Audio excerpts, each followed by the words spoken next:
Я знаю, что в России очень плохо сохраняется память про эту войну. Сложно про это говорить, это наша вина. Про вину всегда говорить трудно.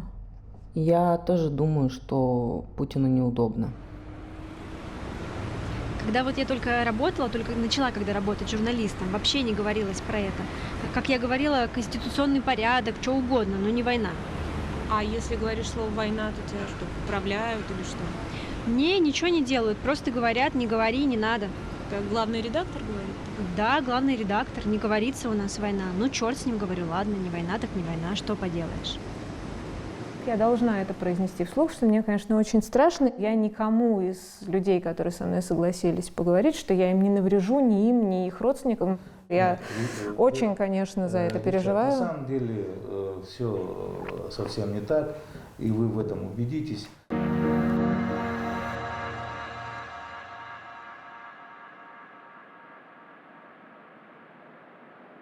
В эфире новости российского телевидения. Канун Дня Российской Конституции отмечен двумя событиями. Улицы городов украшены национальными флагами, а в Чечню сегодня на рассвете введены войска.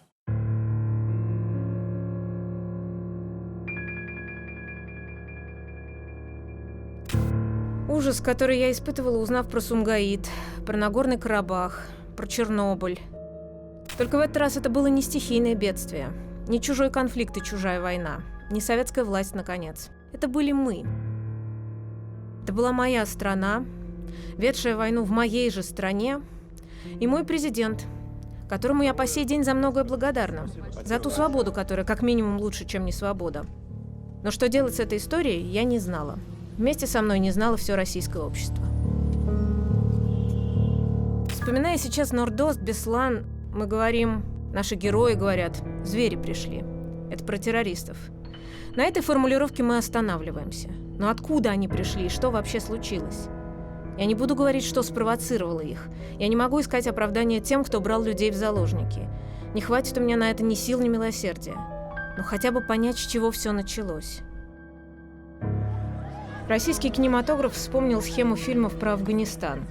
Наших мальчиков послали неизвестно куда, неизвестно зачем, большие игры, политика, грязное дело. Они там все и погибли, ни за что, ни про что. Это было так, и в этом есть правда. Но это тот единственный ракурс, с которого российское общество было готово смотреть на чеченские войны. Другого языка для этого разговора у нас не было. Как хранят память о войне чеченцы, я не знала вообще. Я хотела поговорить с ними. В этом фильме будет мало имен генералов, названий войск и подразделений. Это история мирных жителей, разного возраста, разных профессий, разных убеждений.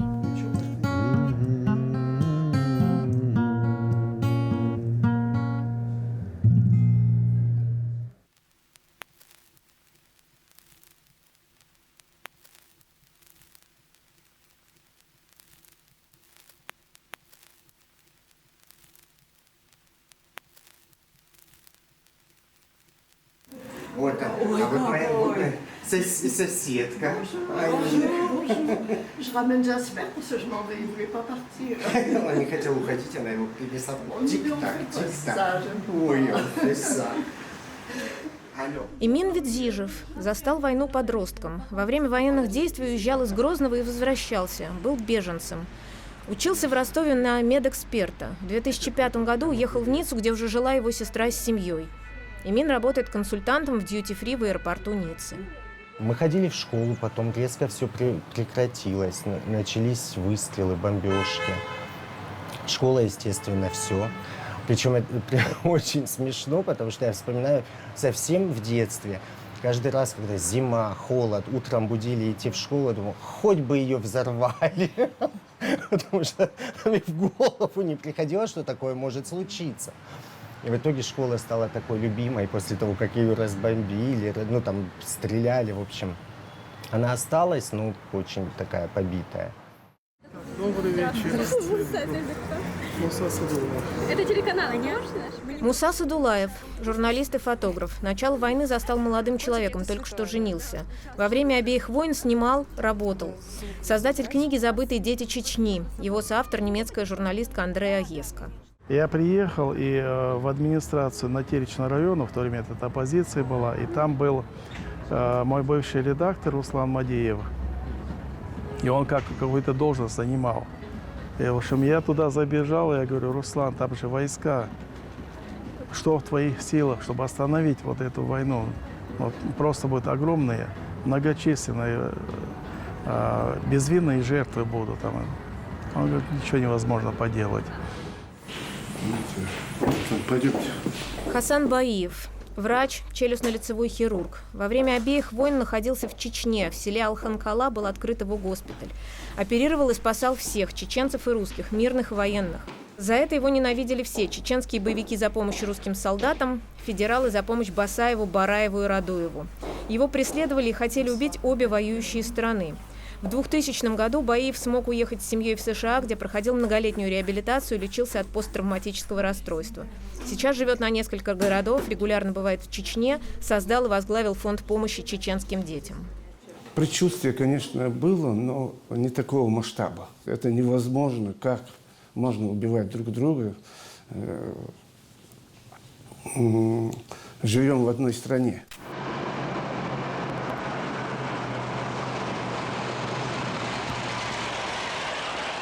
Я прекрасно знал, что будет очень много раненых, которые будут нуждаться в моей помощи, и поэтому я и вернулся. Конечно, приходилось оперировать в жутких условиях, потому что действительно там маленький такой был вот набор инструментов, вот, вместо ампутации, чтобы использовать, да, не медицинскую пилу, а именно домашней пилой приходилось. Трепанация черепа приходилось делать домашней ручной дрелью. Вот. Вместо бинтов использовали простыня. Вот. Под керосиновой лампой, при свечах. Вот. Снимали с машины аккумулятор, светили.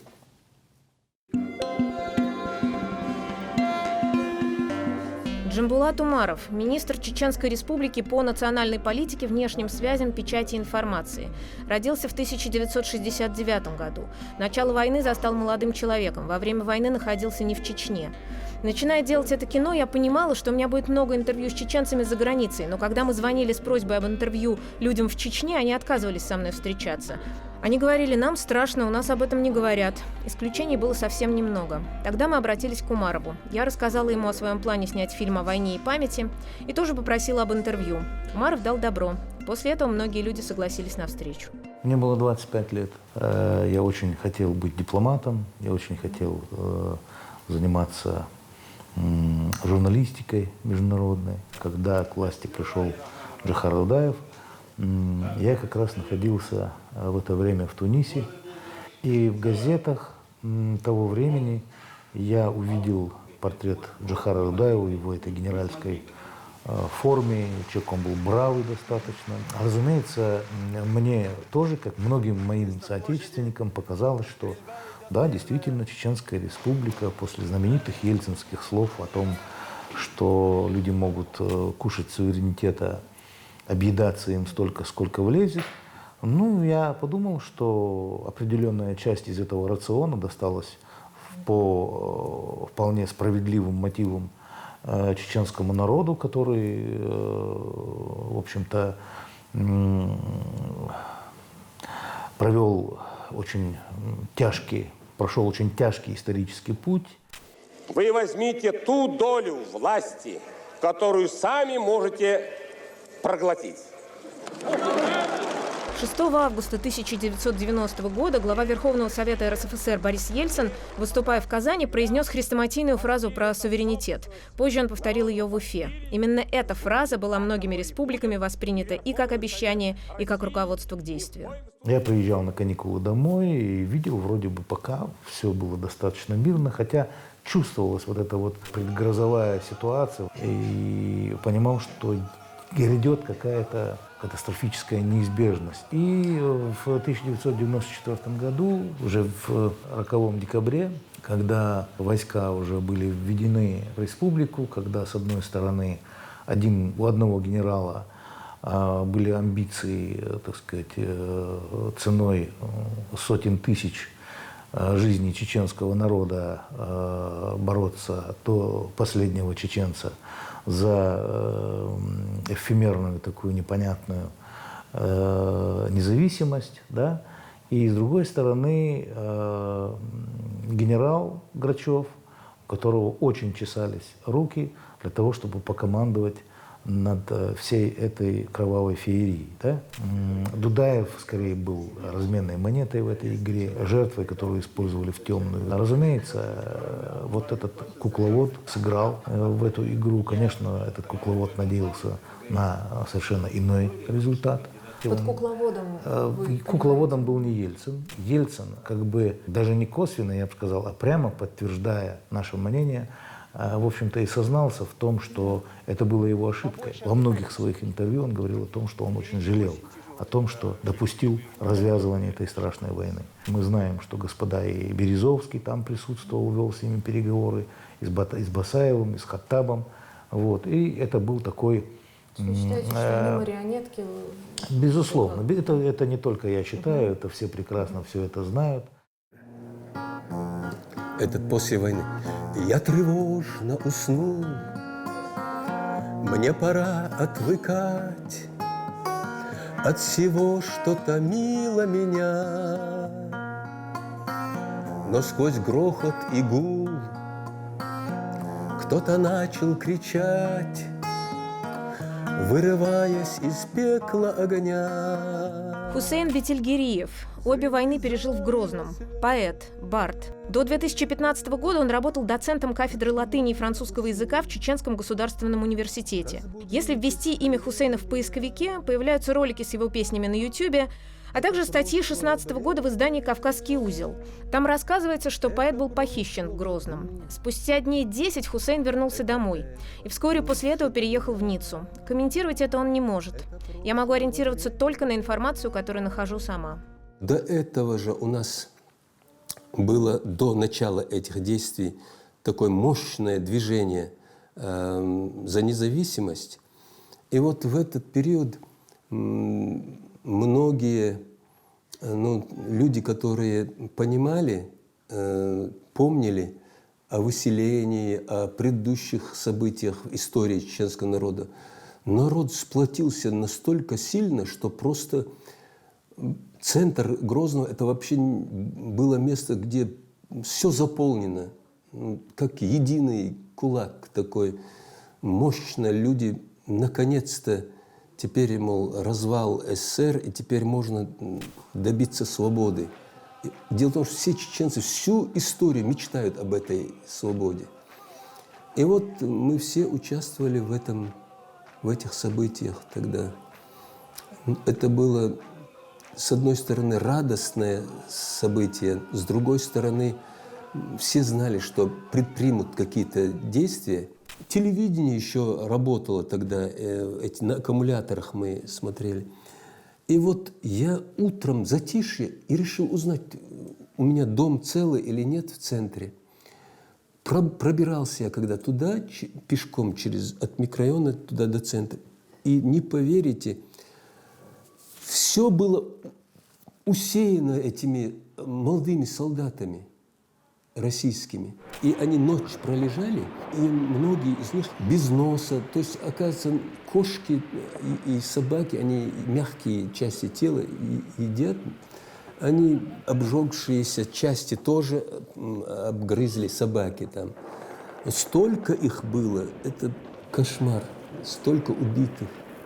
И я написал много стихов в то время, эту войну описывал, песен много записывал, очень людям, начиная от наших ополченцев, они слушали, восторгались. Вот так мое чувствительное сердце просто страдало до невозможного в этом аду. Ад это был настоящий. Мне там 16 лет. Это тот год, когда я пришла в театр. Мне на премьере исполнилось 16, а я там Гамзатова играла. Зулейхан Багалова, актриса, заслуженная артистка РСФСР. В 1997-2006 годах возглавляла созданный ею же Центр комплексных исследований и популяризации чеченской культуры «ЛАМ». Миссией этого центра было рассказать миру о чеченской культуре, противостоять демонизации чеченцев. Я видела очень красивых парней русских.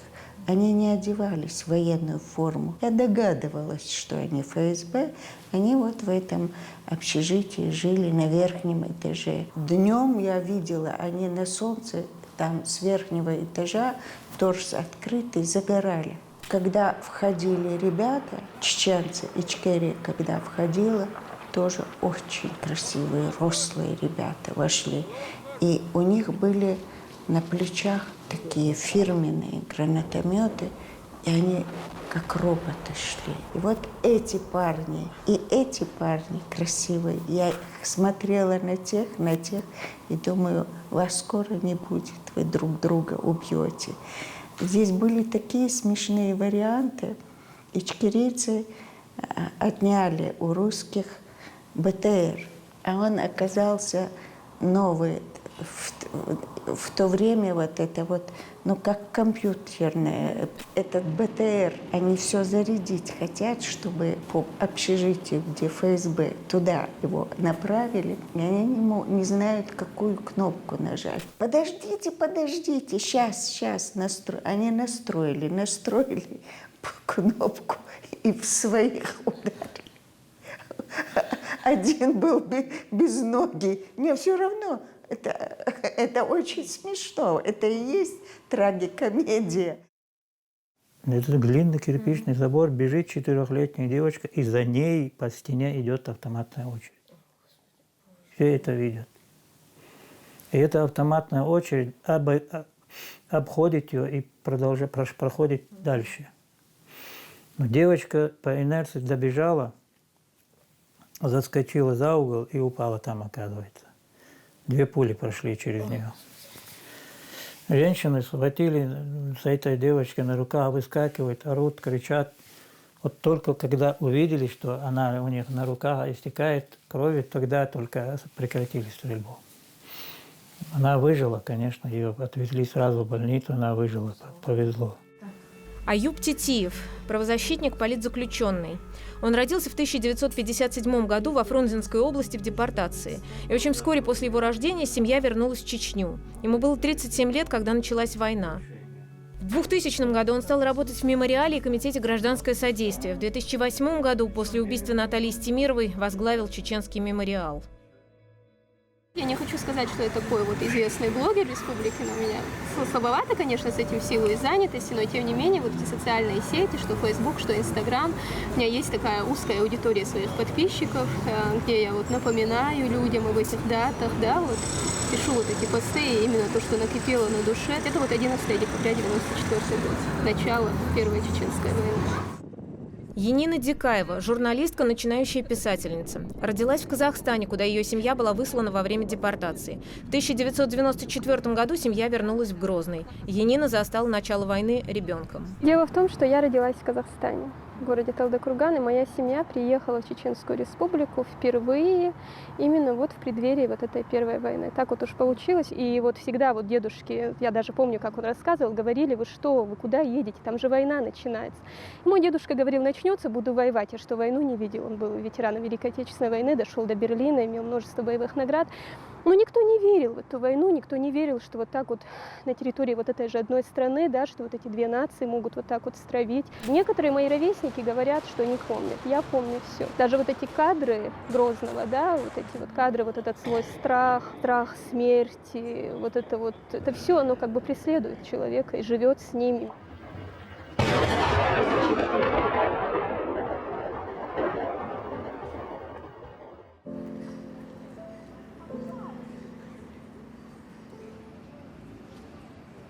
У нас обычно город очень красиво украшают к Новому году заранее.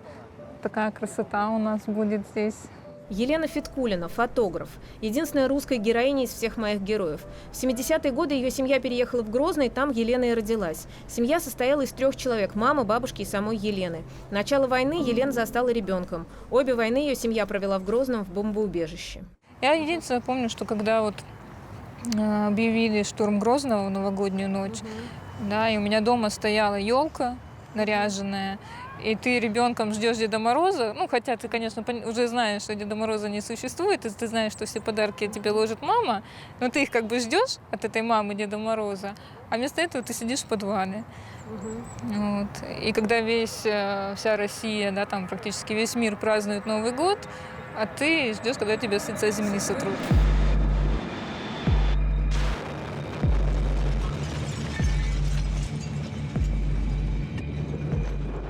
Самое интересное, вот эту назвали Путина, а вот там пересекает адмирала Угрюмова, чуть ниже улица Тровшева. В общем, тут все, чтобы мы не забыли, видимо, никого. Таус Серганова, журналистка-правозащитница, сотрудник первого кавказского независимого журнала «Дождь», что значит «слово», обозреватель журнала по Северному Кавказу. Среди многого другого журнал «Дождь» занимается сбором данных о без вести пропавших, интервьюирует их близких, публикует эту информацию. Потом у мужа пропал племянник, и мы весь город, мы проезжали вот за этой машиной Красного Креста, и они просто как дрова забрасывали эти трупы людей, погибших, умерших. И вот заехали за этой машиной, потому что они свозили их там место, где, видимо, эти трупы потом, наверное, там разбирали. Там, вот. И там мы искали этого племянника, не нашли. Потом нам сказали, что где-то за консервным заводом огромный ров, и туда тоже свозили трупы. И муж поехал туда. Он меня туда не подпустил, потому что это было очень... Даже издалека это жуткий запах трупный. И он его там нашел по одежде. И документы сохранились в кармане. Но он был студент нефтяного института. Он просто хотел забрать отца из города. Его в центре города, он попал под обстрел, его просто снесло в лицо, и все.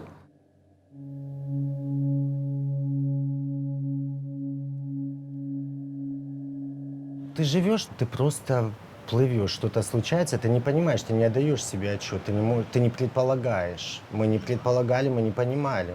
Ну, вот так происходит. И плюс, более того, нам казалось, что все закончится, что это невозможно. И нам говорили 3 дня, и вот мы уехали буквально в том, в чем были. Из домов в спортивных каких-то штанах, кто-то в пижамах. Вот в таком виде мы выехали. Первый раз. Но до этого, конечно, мы уже под бомбежками в подвале сидели и все. Не понимали никак, не осознавали в наше время, в своей стране, за что и почему. Я смотрел на взрослых, а взрослые были все тоже растерянные. Следовательно, я не мог сложить своего мнения о происходящем. Я просто существовал и продолжал существовать.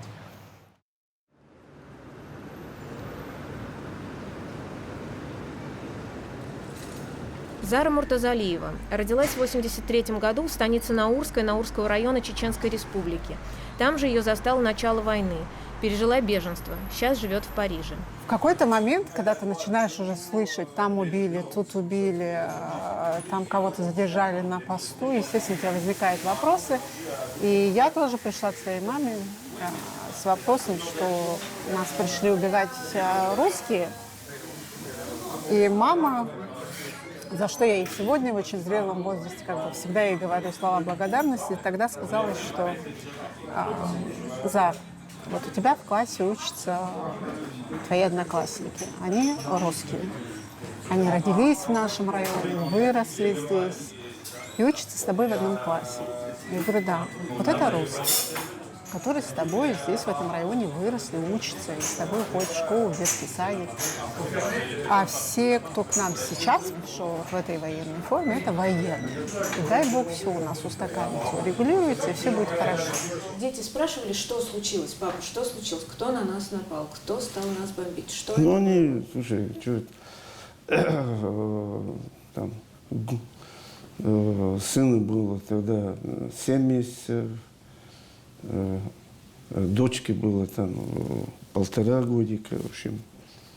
Не в этот момент, понятно, а потом, вот потом, когда, вот это, вообще, как вы эту войну в семье вспоминаете? Идут какие-то разговоры? Единственное, многое они поняли из книги моей. потому что я тоже вот, никогда не рассказывал. А когда уже прочитали книгу, вот, они вот тогда, конечно, обсуждали. У них после этого было очень много вопросов. А вот что, например, они спрашивали? Ну, первый вопрос, говорит, почему я им не рассказывал ничего. А вы что говорите? Тяжело? Да. Я родил... John, sorry. Я родился 11 декабря 1994 года. Ислам Баиев, сын Хасана Баиева, родился 11 декабря 1994 года, в день, когда в Чечню были введены российские танки. В 2001 году вместе с отцом и семьей переехал в США, учится на онколога. Мы снимаем Ислама в Нью-Йорке, куда он приехал на соревнования по джиу-джитсу. На съемках вместе с Исламом его нью-йоркский приятель. У меня есть воспоминания. Мои родители велели мне не задерживаться допоздна на улице. Ты можешь встретить людей, которые решат тебя похитить. И у меня это сидело где-то в подсознании.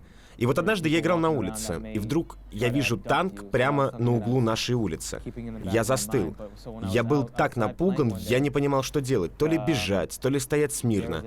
Я повернулся, думая убежать. И тут наша соседка, она была прямо за мной, затащила меня в дом, внутрь. Это я помню и не забуду. Как я обо всем этом узнал, как он мне это все показал, все эти картинки, все эти воспоминания, которые он хранил, газетные статьи, я помогал ему загрузить это все в компьютер. Он не умел тогда с ним обращаться. Я помогал ему сохранить все эти файлы. И пока я загружал, я смотрел все эти статьи, съемки.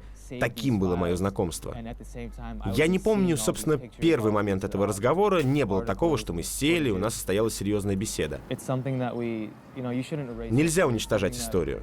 Мы через это прошли, мы это прожили. Не говорить об этом, не упоминать — это унижение истории. А это часть нашей идентичности. У меня ребенок инвалид младший. Вот после Первой войны мы чуть с ней там не погибли обе. И у меня еще куча и так проблем была там. Вот. Эти проблемы, это вот из-за этой... Это, Первой войны, да, потому что это ночью роды, некому было помочь. И это был, там вообще ни врачей, никого, просто там женщину позвали, которая 20 лет назад медсестрой работала. Там же боялись люди ночью выходить, потому что по любой движущейся, не знаю, мишени, там неважно, кто, стреляли. Когда они вас спрашивали, вот начинается бомбежка средь бела дня, наверное, ребенок спрашивает, а что случилось? Нет, они как взрослые люди, все понимали это, что нас убивают. Они знали, что... Кто и почему? Россия, вот, Россия, да, Россия нас убивает, потому что все эти молодые люди всегда у нас в Чечне помнили, что выселение, родители же рассказывают, сколько убито там по дороге, похоронено от этого выселения, что половина населения Чечни, Ингушетии осталось на этих полях, степях Казахстана, Киргизии. Вот. И поэтому осознанно дети, они даже вопросы не задавали, чтобы не тревожить, наверное, родителей. Потому что они молча понимали, что над нами творится.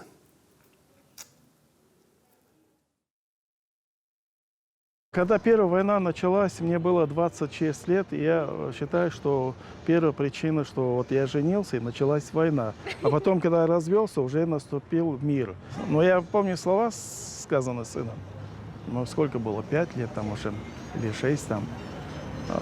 Я, конечно, и там не учил его, не говорил, что там это, что ничему там плохому, но, как сказать, отец говорит, я вот вырасту, я их буду убивать. Их? Ну, имеется в виду федералов военных. Ну, сейчас же он так не думает, правильно? Нет, слава богу, нет.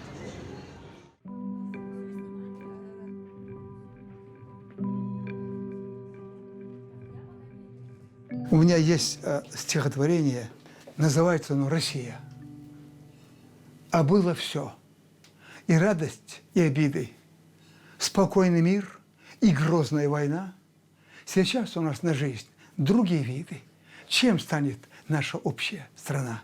И если носим российский паспорт во внутреннем кармане пиджака, нам не нужна надуманная распря, угодная для нашего врага. Умар Яричев, поэт, родился в день начала Великой Отечественной войны, 22 июня 1941 года. 23 февраля 1944 года был с семьей депортирован в Казахстан. Во время Второй Чеченской войны погибли его мать и жена. Война есть война. Война идет, и все, им не стало. А кто воюет? Наши воюют. Наша Россия воюет с нами, с Россией. Все. А что еще сказать ему? Ну, им что, политиков не втолкаешь? Я дома всегда говорил: ребята, это идет война правительств.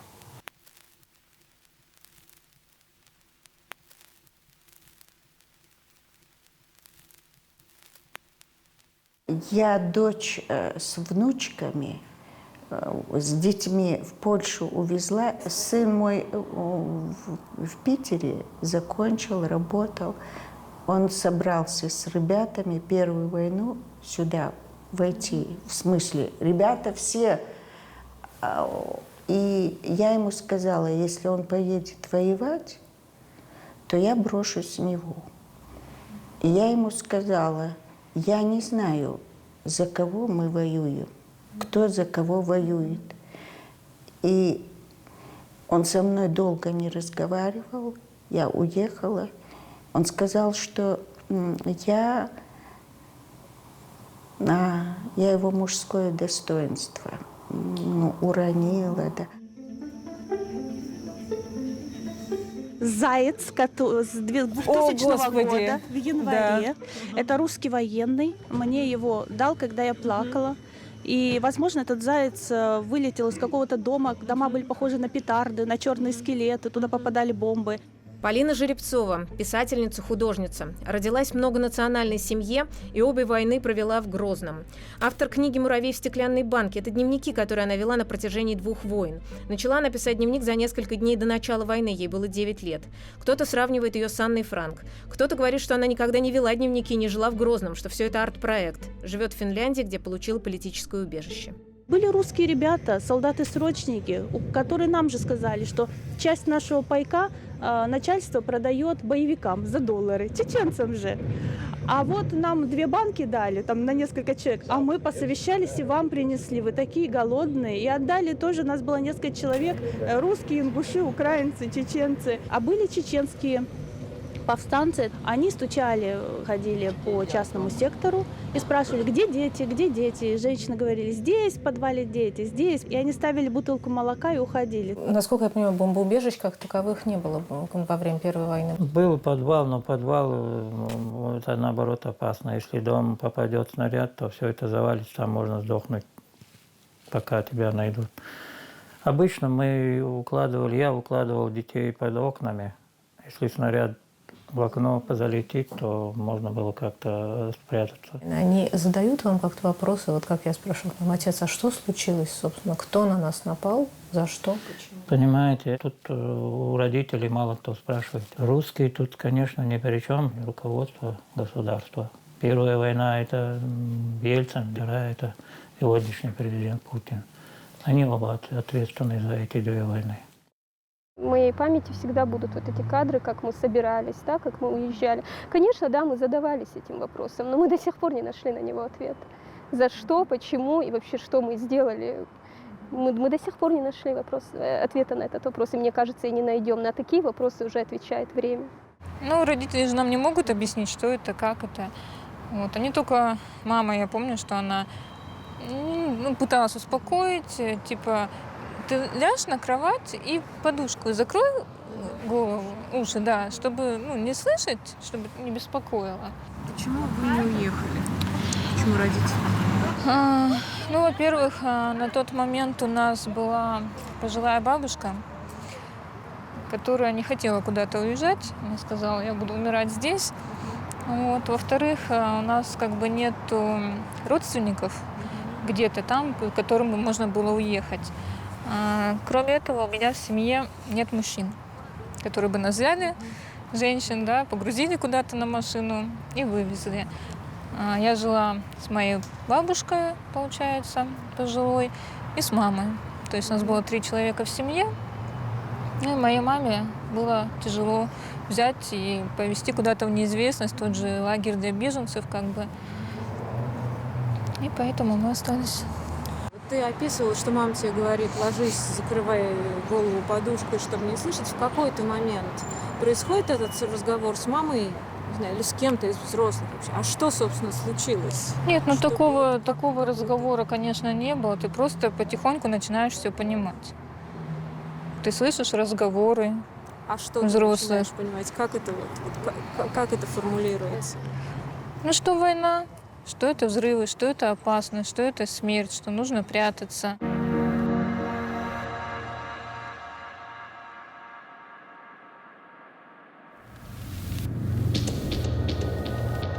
Только несколько моих героев в Чечне согласились говорить со мной сразу. Остальные после того, как Джамбулат Умаров, идеолог кадыровского режима, как он сам себя называет, обещал, что им за это ничего не будет. Я не могу назвать имена тех, кто решился на это интервью после обещания, и тех, кто до. Прошло 25 лет, эта война вроде бы должна была превратиться в историю на наших глазах, но остается политикой. Почему? И чего боятся люди? Мой единственный выход был спросить об этом тех, кого, по моему представлению, боятся. Вообще-то я ехала в Чечню говорить только о войне и памяти. Я была бы рада задать министру много других вопросов, но формально не имела права. Но Умаров сам поднял темы, казалось бы, напрямую с войной не связанные, но связанные с темой страха. Я делаю это кино, и, честно говоря, мне сейчас очень страшно. Я вам говорю откровенно, я вижу, что люди, которых я прошу об интервью, по разным причинам, они боятся говорить. Когда я говорю, что Умаров дал добро, они говорят, ну хорошо. И я боюсь за людей, которые согласились со мной разговаривать. Они в некоторых случаях говорят, что мы сами не знаем, что может случиться, но мы лучше не будем говорить. Почему так? Мне некого спросить, кроме вас. Я отвечу вам. Да, действительно, страх присутствует. Но мы с вами должны понять, что это за страх. Поверьте, никакого страха, как вот любят в разных СМИ утверждать, кадыровскому режиму страха здесь нет. Наоборот, кадыровскому режиму, и это вы только что подтвердили, есть доверие. Я часть кадыровского режима. Я идеолог кадыровского режима. И если, допустим, люди... Умаров да, сказал... значит, раз Умаров сказал, значит, понятно, что об этом и Кадыров знает. Да, правильно? Да. Раз. И это дает им гарантию. Совершенно верно. И люди боятся навредить своей республике. Люди боятся навредить своему народу, имиджу чеченского народа. Чеченская республика во главе со своим лидером Рамзаном Кадыровым очень полезно позиционирует Россию на международной арене. Да, мы делаем ошибки. А кто от них застрахован? Никто не застрахован. Вот я вам скажу, приезжал сюда один журналист. Журналист, английский журналист, британский. Я понял, с кем я имею дело. Я понял, что напротив меня сидит гей. Мы совершенно спокойно, нормально с ним разговаривали. Ну, знаете, я индифферентен к интимной, к личной жизни другого человека. Меня интересует моя личная жизнь. Что мы говорим сегодня? Мы говорим, слушай, ребят, вот вы живете этой жизнью, живите ею, но зачем вы провоцируете огромный пласт людей, огромное количество людей, которые веками живут своими традициями? Я приезжаю к вам, не делая расследований по этому поводу, без доказательств, без того, без сего. Я читаю расследования «Новой газеты», я вижу про преследование геев. Абсолютно. Я вижу, мы я не встречаю боимся. людей за границей, которые мне рассказывают не под запись, off-record, они делятся со мной этими историями. Как мне быть с этой информацией? Вы говорите, что вы индифферентны, но преследование — это уже не индифферентность, это уже что-то другое. Секундочку. Я совершенно официально заявляю вам, что я осуждаю любые виды агрессии, не просто там государственного, но даже преследования. Про тюрьмы, избиения, там, уж, не дай бог, убийства, это я даже не обсуждаю этого. Это была самая настоящая война со всеми последствиями. Если там убивают, если там бомбят, обстреливают, расстреливают, издеваются, захватывают заложники, там это, ну что это? Или как бы там не называли, там контртеррористическая операция, наведение конституционного порядка, там это это просто название. А на самом деле это была война, где убивают, где калечат. Это была настоящая война. Кто-то, может, не хочет, чтобы назвать это войной, потому что, наверное, есть какая-то доля вины его в этом, и он не хочет сказать, что он виноват в войне. Я так думаю. Эту тему везде обсуждают, и каждый об этом говорит, но официально боятся обсуждать, конечно, разумеется. Я бы тоже... Просто мне тяжело вспоминать все это, поэтому сначала думал, не буду с вами разговаривать на эту тему, но так как вы ездили в Чечню, и мало кто с вами общался, я знаю, поэтому я решился дать поговорить с вами на эту тему. Очень тяжелая тема, и даже если официально его никто не обсуждает, это невозможно забыть и не будет забыто. Я, конечно, вам очень благодарна за то, что вы за нас эту тему подняли. Спасибо, что вам захотелось, чтобы мы поделились своими воспоминаниями. Здесь, в Европе, мы это можем делать спокойно, потому что это наш долг. Если в пределах Российской Федерации люди не хотят или по разным причинам боятся с этим поделиться, мне очень жаль. Нура Макаева, юрист. Начало войны застала студенткой, находилась в этот момент не в Чечне. В Грозный приезжала в 96-м году. С начала 2000-х годов живет в Ницце, дает юридические консультации русскоязычным жителям города. Когда я сюда приехала изначально, я получала помощь и поддержку от французов. Сейчас он заммэра, я ему задала вопрос, почему, говорю, вот сейчас мы, в данный момент, мы страдаем там, мы молчим, а вспоминаем то, что, например, мы вспоминаем то, что был Холокост, мы вспоминаем, как преследовали евреев. Почему о нас вы не вспоминаете? И он мне ответил, очень правильно и хорошо. Он говорит, они сами о себе трубят, вы тоже должны сами о себе трубить. Ваши художники должны рисовать, ваши журналисты должны снимать, писатели писать. Поэтому вы должны сами обращать на это внимание. Получается, это действительно... наш долг самих себя о себе говорить и писать. Поэтому я сегодня согласилась с вами поделиться. Ну, я могу, сказать, страх есть у людей. После вот этого хаоса, войны, всегда приходят, очень жесткие методы. Другой вопрос, на каком-то этапе они, возможно, оправданы, там, так сказать, целью, я бы сказала. Хотя для меня все равно насилие ничем я не могу оправдать. Жесткость, да, но не насилие. Но с другой стороны, вот эти гайки, которые ты закручиваешь, что там резьбу может снести просто. Война плохо, это там не обсуждается. Но вот причины, там, как говорится, последствия и так далее, как могло быть, какие варианты были, там, скажем, внутри этого общества, что мы там не смогли, или там не увидели, не сумели. Тут пока этот разговор только, кстати, начинается. Он начинается. Таус ссылается на недавний пост в Фейсбуке, где автор, молодой экономист, проводит подробный исторический анализ и приходит к выводу, что после 2 таких войн диктатура стране необходима. Там действительно разворачивается большая дискуссия, это то, о чем Таус говорит, начинается разговор. Наравне с комментариями поддержки, там есть реплики о том, что теми же аргументами, что у автора поста, люди оправдывают диктатуру Сталина. И я не возьму на себя смелость показывать эти комментарии открыто. Мне страшно за этих комментаторов. Конечно, война, она не проходит. Она не может...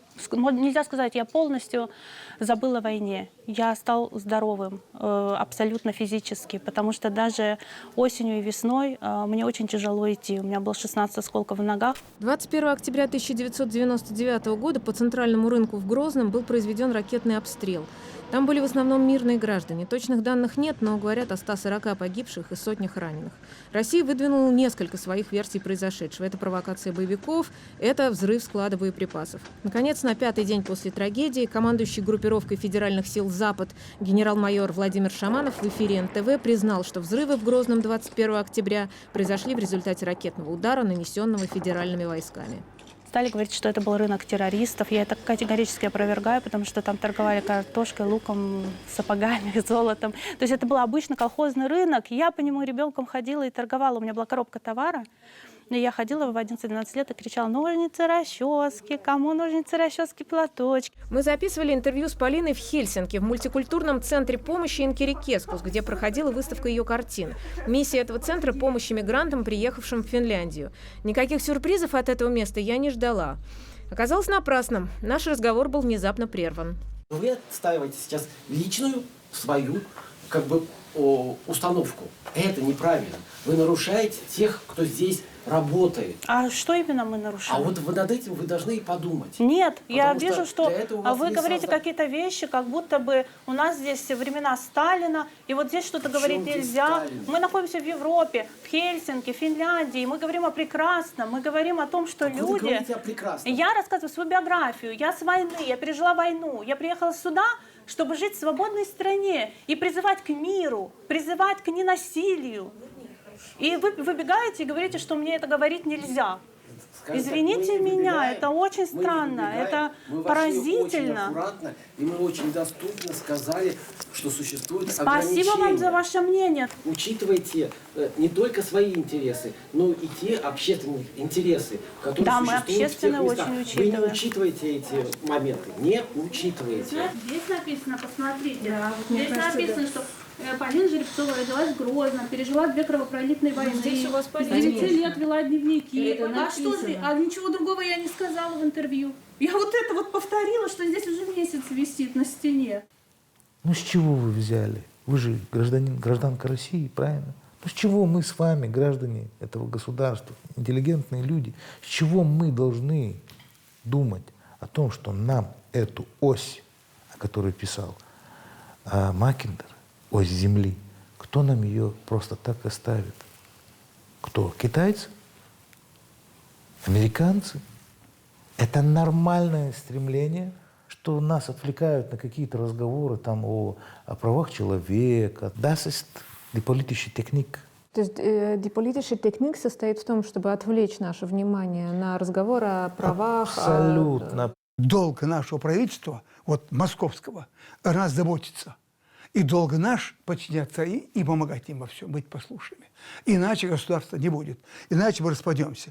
Нас Запад разделит на 7 частей, всю Россию, там, где золото, алмазы, уголь, нефть, и будут, толкая нас, пиная нас, делать свои дела. Им будет наплевать на нас, на всех, на русских, на чеченцев, на армян, кто бы ни был. Мы им не нужны будем. Поэтому я говорю, да здравствует Россия и Чечня, да здравствует Путин и Кадыров Рамзан.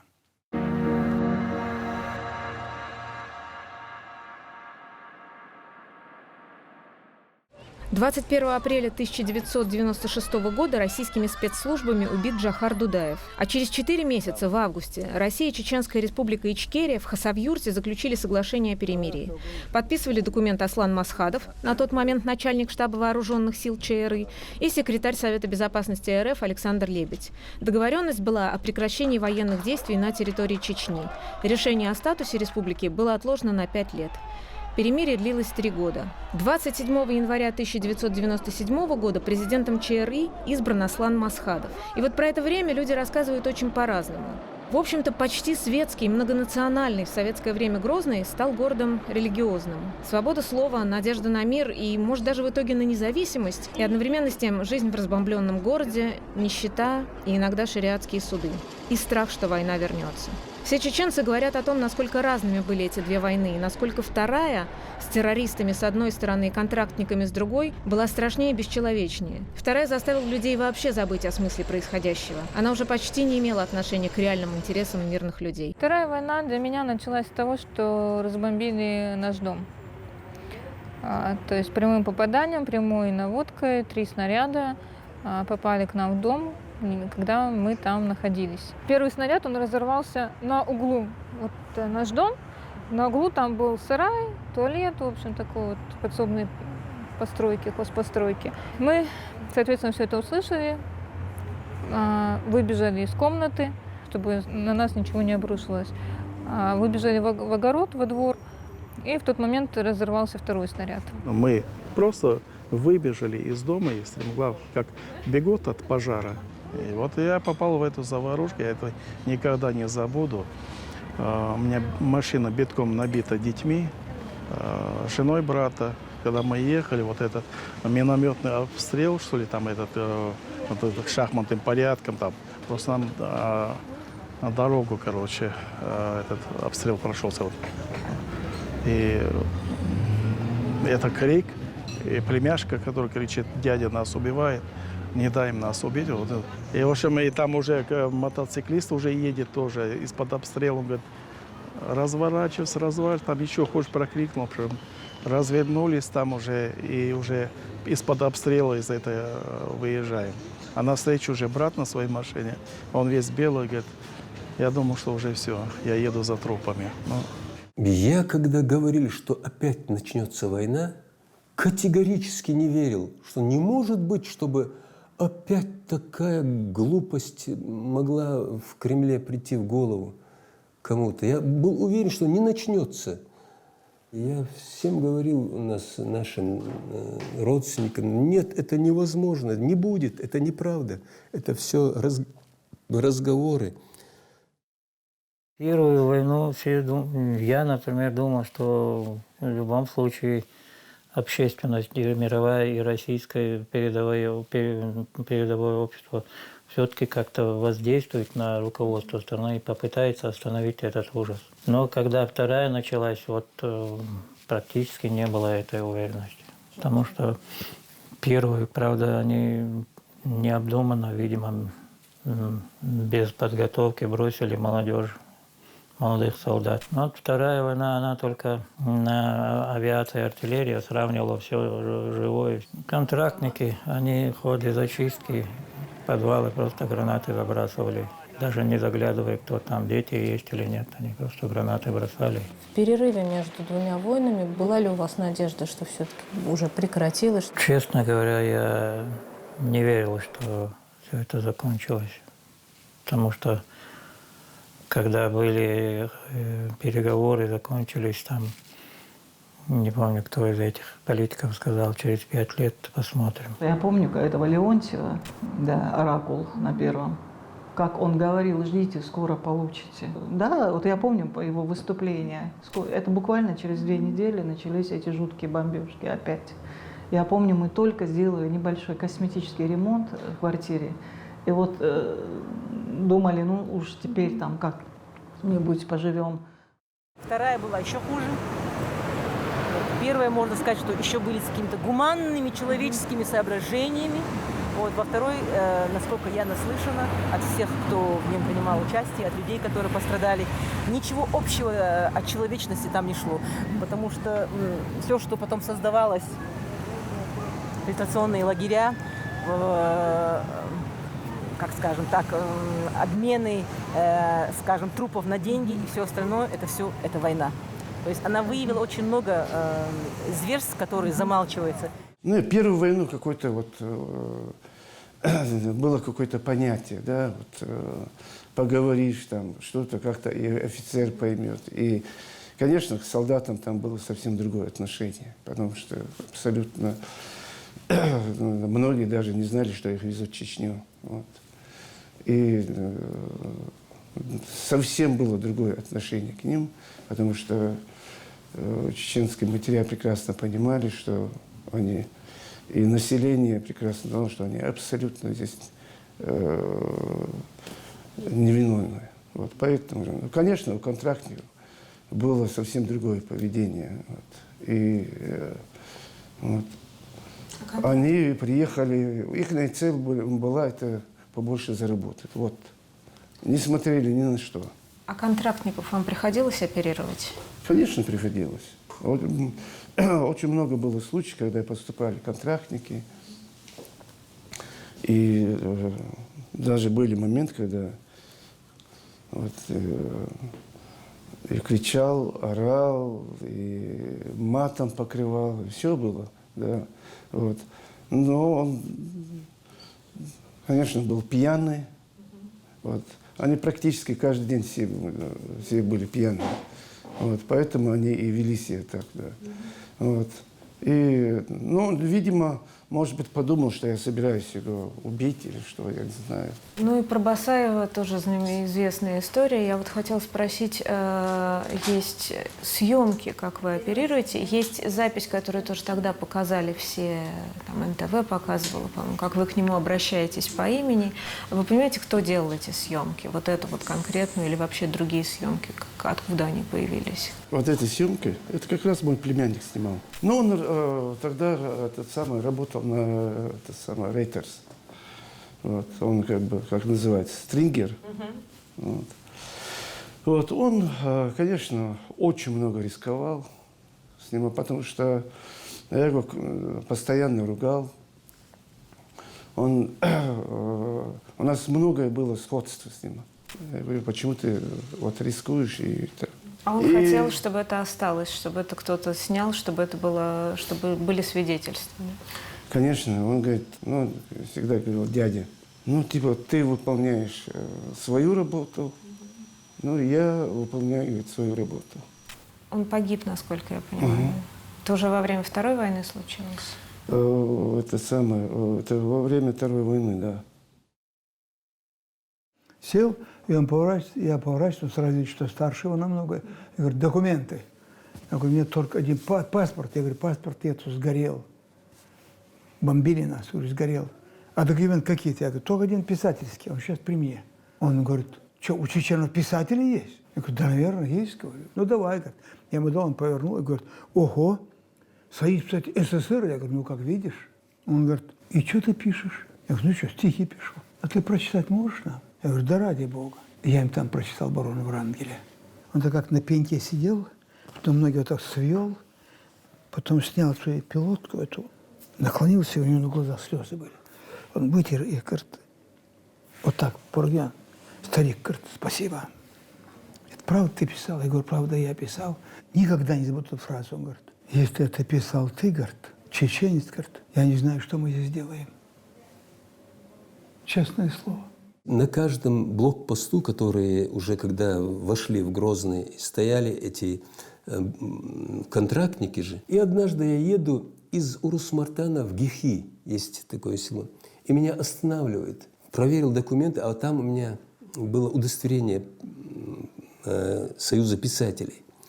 Он посмотрел и говорит, а что, у чеченцев есть поэты? Спрашивает меня. Конечно, что вы думали? А что университет, разве у чеченцев университет есть? Вот так рассуждали. Конечно, есть. Я говорю, у нас много поэтов и ученых. И говорит, а что-нибудь можешь рассказать? И я тогда рассказал, я неудачам подставляю грудь. Они за мной плетутся, словно тени.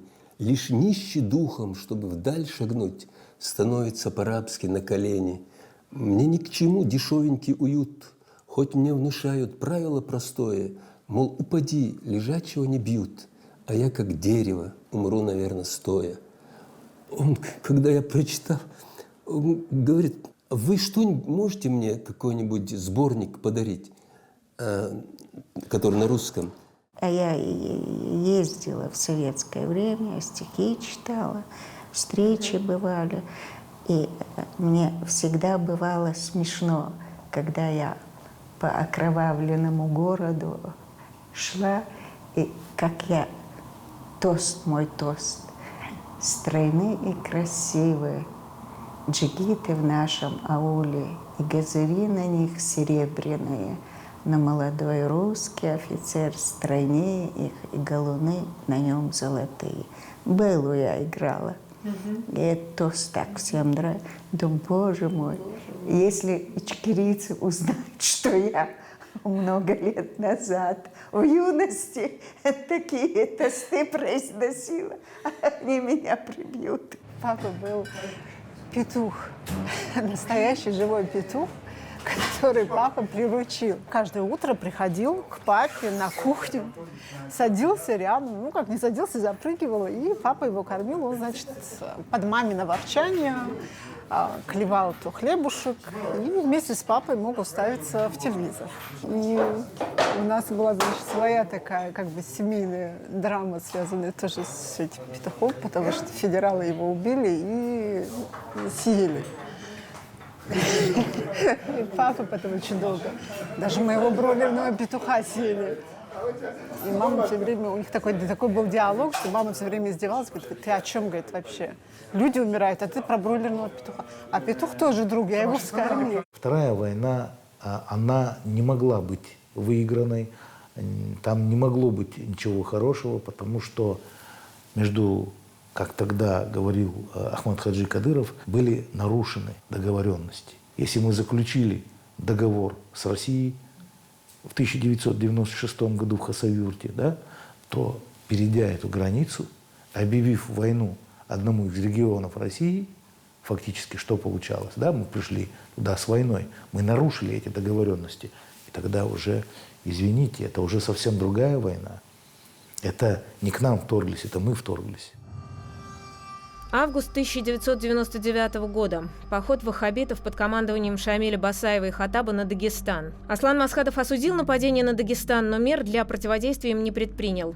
В течение месяца шли сражения между федералами и боевиками. В итоге последние отступили в Чечню.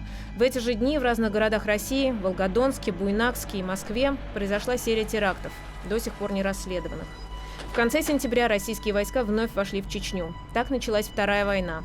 Ее тоже называли контртеррористической операцией. Что было за эти 3 года? Что было до этого, когда имело место быть, так сказать, Ичкерия во главе с Дудаевым? Да? Ничего, кроме нищеты, кроме гибели образования, кроме гибели социальной сферы, медицины. Поэтому не надо удивляться тому, почему 100%, практически 100% населения поддержала тогда Ахмад Хаджи. Вот этот период, конечно, 3-летний. Ну, мы жили среди руин, работали, это как-то воспринималось, ну, как после войны, спасибо, что жив. Помню эти выборы Масхадова, вот люди толпами стояли в очередь, чтобы зайти проголосовать. Это было голосование за мир, потому что люди вот поняли, какой это ужас. За кого голосуете? За Масхадова? Я работала и в журналистике параллельно, писала, и выступала, и все это делала. Это время, когда, в принципе, вот это, кто хотел заниматься профессией, не ожидая вознаграждений там, и так далее, у тебя была вот полная свобода, что называется, проявить себя. И, конечно, люди проявляли. И очень многие сейчас русские, которые такие с национальной идеей, чеченцы с национальной идеей, они тоже не понимают меня. Они говорят, что ты должна только наших героев прославлять. Ичкерию, Басаева, Дудаева. А русские говорят, ну как же так? Зачем ты вообще поднимаешь эту тему? Это была контртеррористическая операция. Есть такие. И с 2 сторон есть люди, которые благодарны. Мой дедушка стоял у истоков названия Ичкерии. Он был очень грамотным человеком. И Джохар Дудаев, и другие его сторонники к дедушке приходили как к местному мудрецу. И поэтому мама к этому названию относится хорошо. Ей нравится. А мне оно никогда не нравилось, честно. Мне всегда нравилась Чечня. Потому что, как пел Тимур Муцураев, Чечня всегда звучала гордо. Сейчас он признан экстремистом. Вдруг стал, да. Попавший листвой, здесь все пропитано войной. Самое удивительное, что русские военные солдаты скупали его кассеты просто в каких-то невероятных количествах на рынке. И подъезжали на БТРе, подбегали там, к чеченцу, мужчине, который торговал, говорили: «Нам Тимура, нам Тимура».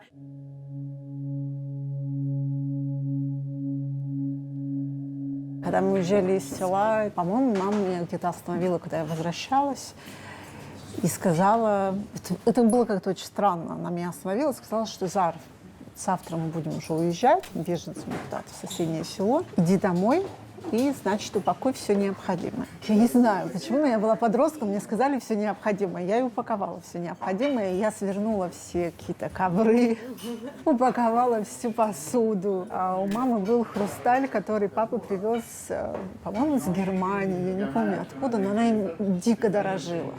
И мне почему-то показалось, что мы же не можем оставить мамин хрусталь. На тот момент у меня не было новостей вообще от семьи, ни от кого. И как бы грозненцы собирались, кто что слышал, может, кто-то весточка, кто-то смог выехать.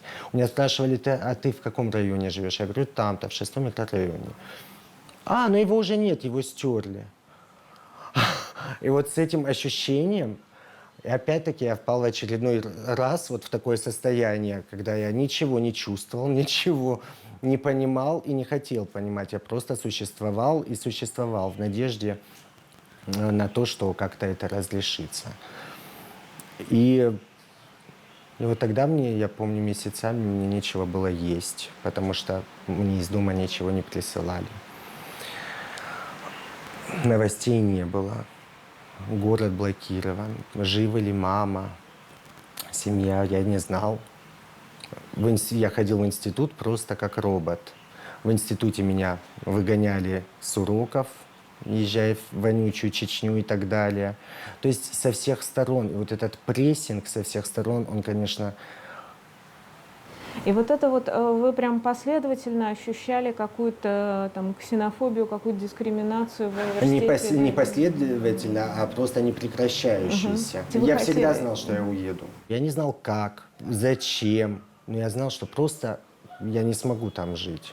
После всего этого я не смогу там жить, я не хочу там жить. Вы улетали, уже зная, что вы улетаете навсегда? Да, однозначно.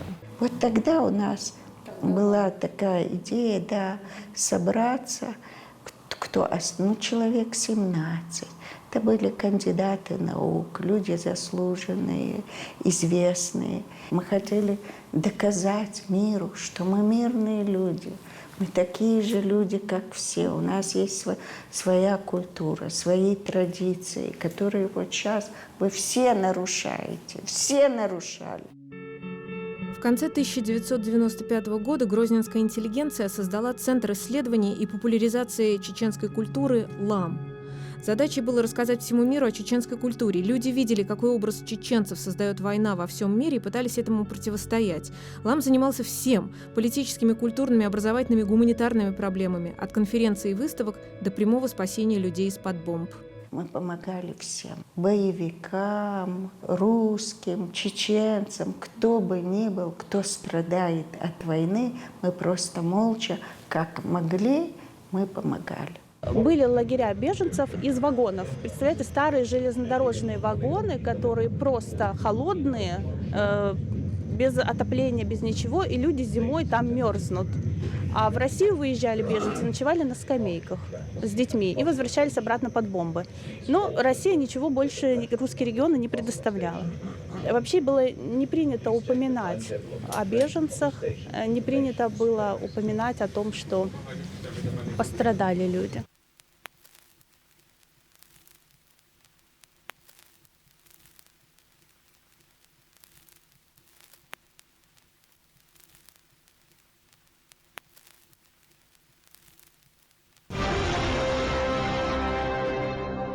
Около часа назад Мосгорсуд огласил приговор Заре Муртазалиевой. В 2004 году Зара Муртазалиева в Москве была задержана сотрудниками милиции. При обыске у нее было обнаружено взрывчатое вещество. Защитники предоставляли доказательства сфабрикованности дела. За ее освобождение боролись Amnesty International и даже выступал Рамзан Кадыров. Тем не менее, ее осудили на 8,5 лет. Освободилась в сентябре 2012 года, полностью отбыв наказание. Тебя судят только за то, что ты уже чеченец. Если ты чеченец, ты уже преступник, а значит, ты виноват. Ты понимаешь, что тебя без суда уже осудили, обвинили и, собственно говоря, печать поставили. Это да, это сейчас абсолютно во всем. У нас в университете профессор мог вообще сказать: ну, Муртазалиева, вы-то из Чечни нефтяную вышку мне привезите, в чем проблема? Ваша история, у вас много брали интервью, и, понимаете, с этим чудовищным обвинением, по сути дела, просто потому, что вы чеченка и больше ни почему, потому что вот чеченке можно что-то подбросить и все. И 8,5 лет жизни выкинутых. Все-таки так или иначе, видите ли вы в этом прямое следствие войны? Я же всегда говорила о том, что это не был единичным случаем. Моя история, она единична была в том плане, что на нее обратили внимание. Именно в плане неравнодушия к моей истории. В этом плане спасибо Зое Светлой, опять-таки той же Ганушкиной. Но это была абсолютно обыденная, стандартная ситуация тех лет, тех времен. Защитники утверждают, что в местах лишения свободы находится до 30 тысяч человек, которые были вот по тем временам осуждены за различные, значит, преступления, которые никто не расследовал. А молодежь же вся ходила, все ребята ходили с зашитыми карманами. На куртках, на штанах, чтобы им ничего не подкинули. Потому что это была либо 228 статья, как мы говорим, народные наши статьи, либо 228, либо 222. И, к огромному сожалению, я это говорила и буквально сейчас недавно, если лет, ну, скажем, 5-7, может, назад, террористы были исключительно, я не знаю, там, чеченские. Сейчас они и московские, и русские, дело нового величия. То есть та система, которую когда-то обкатали на нас, она распространилась, она сейчас распространяется в России. И сегодня я открываю новости и читаю. Вот просто, мне кажется, скопированный сценарий, который происходил в наших жизнях, он сейчас происходит на тех же молодых ребятах, в Москве и в России в целом. Из социологического опроса Левада-центра. Что сейчас происходит в Чечне? Продолжается война или налаживается мирная жизнь? В 2003 году 74% опрошенных считают, что война продолжается. В 2007 году 36% опрошенных считают, что война продолжается.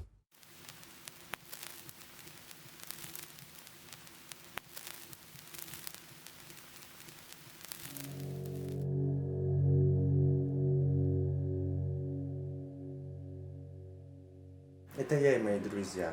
Некоторых нет, некоторые уже просто мы потеряли связь. По крайней мере, воспоминания серое, все разломанное, гримасы людей. То есть не было вообще либо все, скажем, в общем, хотелось чего-то светлого. Да, я понимаю, конечно.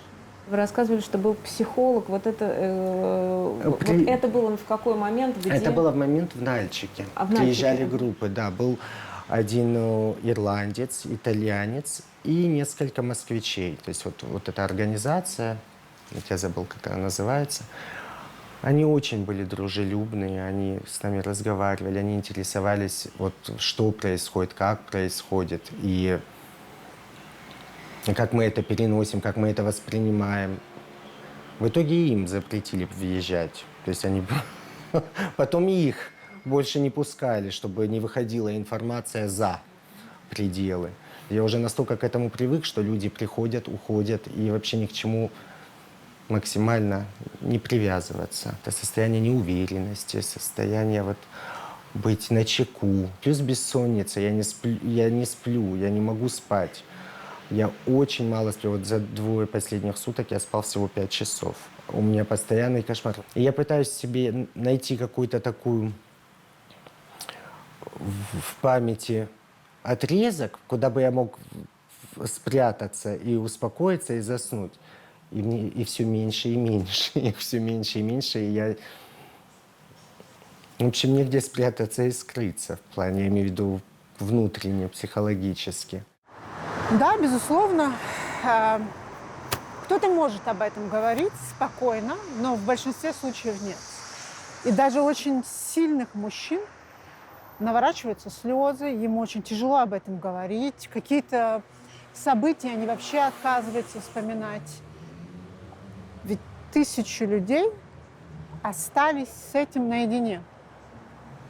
Да, город восстановили, да, война закончилась, активные военные действия. Но психологическая работа с мирными жителями, которые пережили 2 войны, ничего же не было. Никакой адаптации, реабилитации, никаких центров, ничего не случилось. И вот они живут с этим. И плюс ко всему, как бы наш менталитет, когда обращаться за помощью к психологу, психиатру, это считается, особенно для мужчин, да, это считается таким, как так?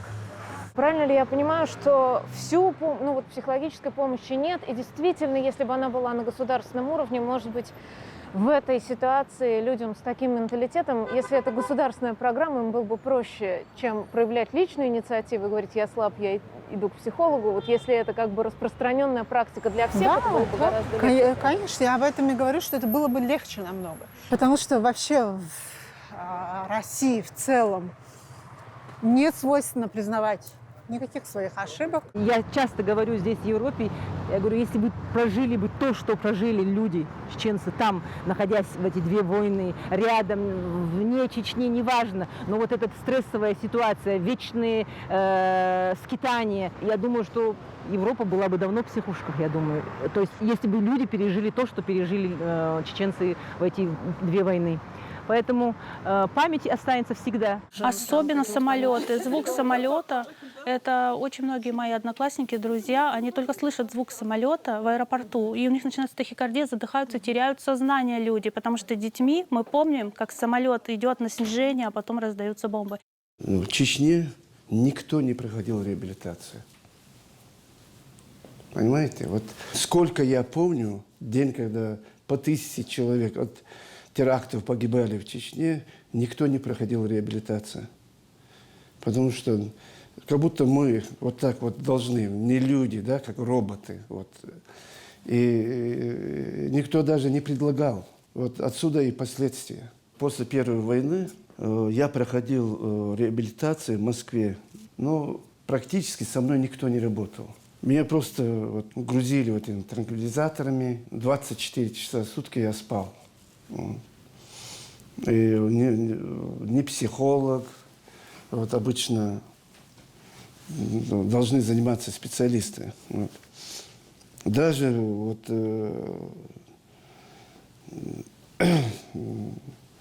как-то было даже обидно, что когда узнавали, откуда я, кто, вот было такой вот, даже среди своих коллег было такое вот отношение очень нехорошее. Равнодушие или какие-то... Абсолютно. Вот на меня смотрели как на чеченца, не как коллега, не как больной. Вот это вот меня поразило. Но поэтому я когда это все увидел, я оттуда ушел. Вот. А вот в Америке, конечно, там группа психологов, и прежде чем они обследовали полностью мозг, обследовали меня с ног до головы и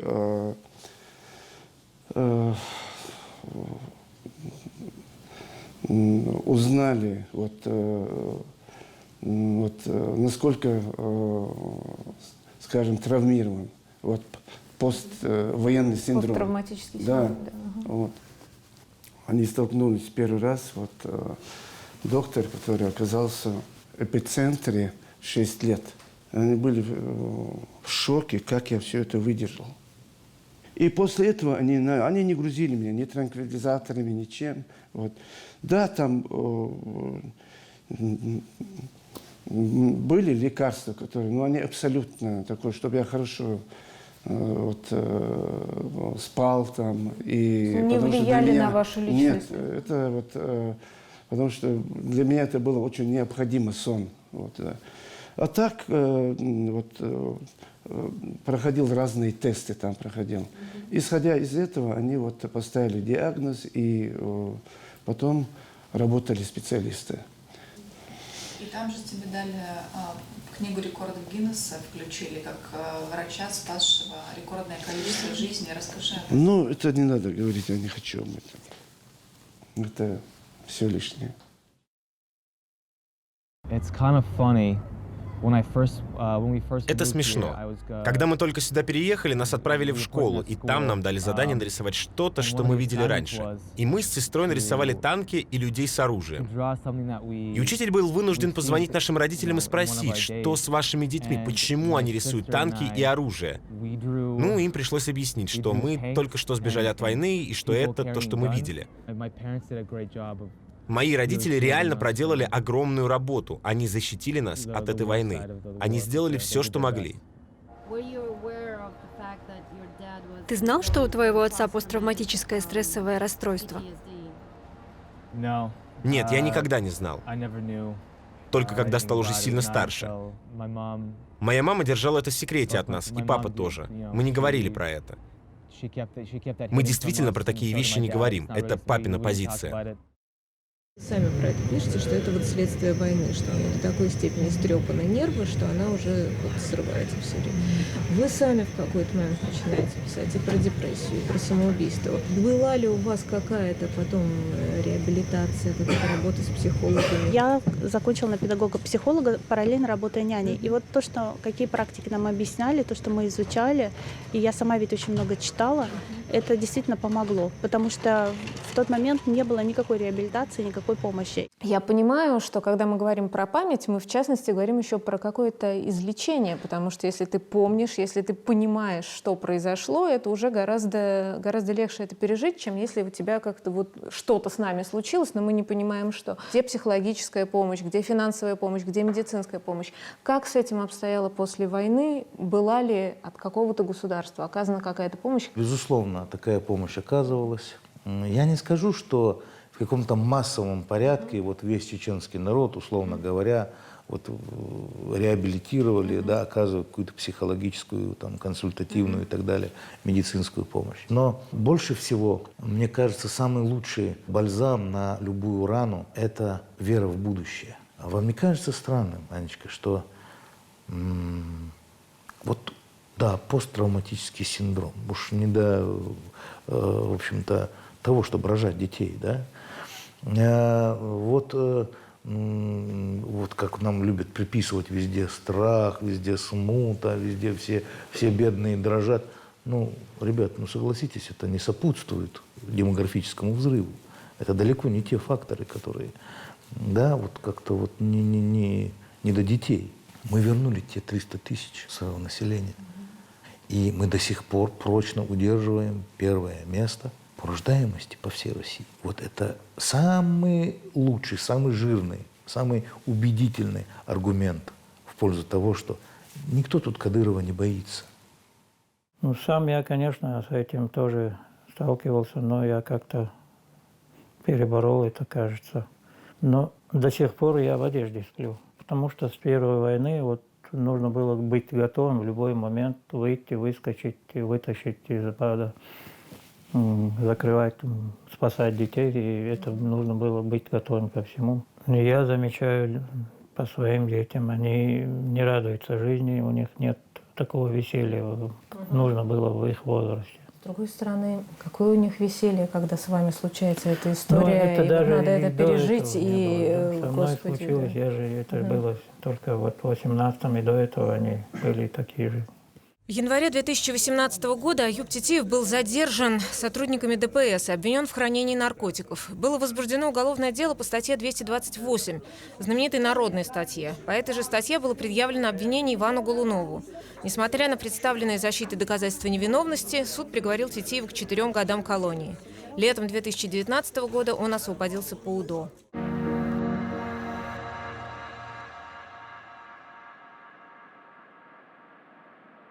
23 февраля 1944 года по приказу Сталина все чеченцы были в одночасье выселены с территории Чечни.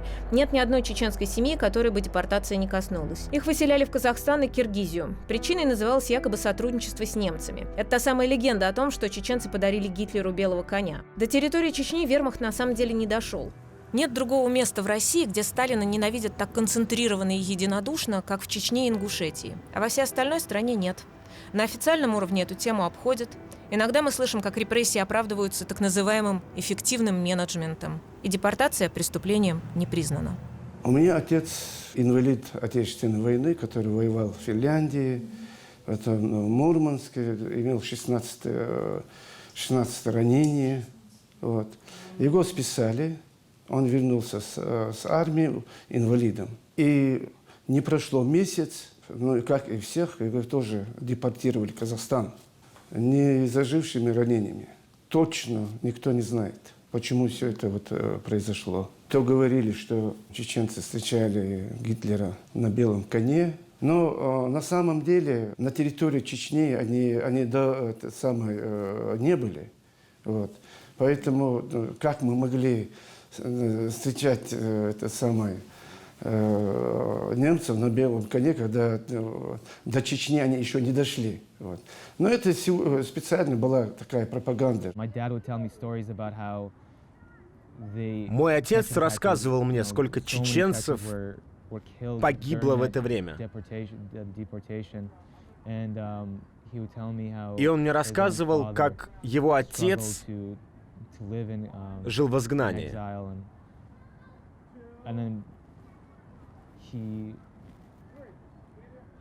Мне кажется, мой дед справлялся с этой ситуацией, но он решил вернуться в Чечню. И когда мой отец спросил его, почему, он ответил: потому что это наша родина, это наш народ. Депортация — еще одна часть истории, которая принадлежит нам. Это часть нас, чеченцев.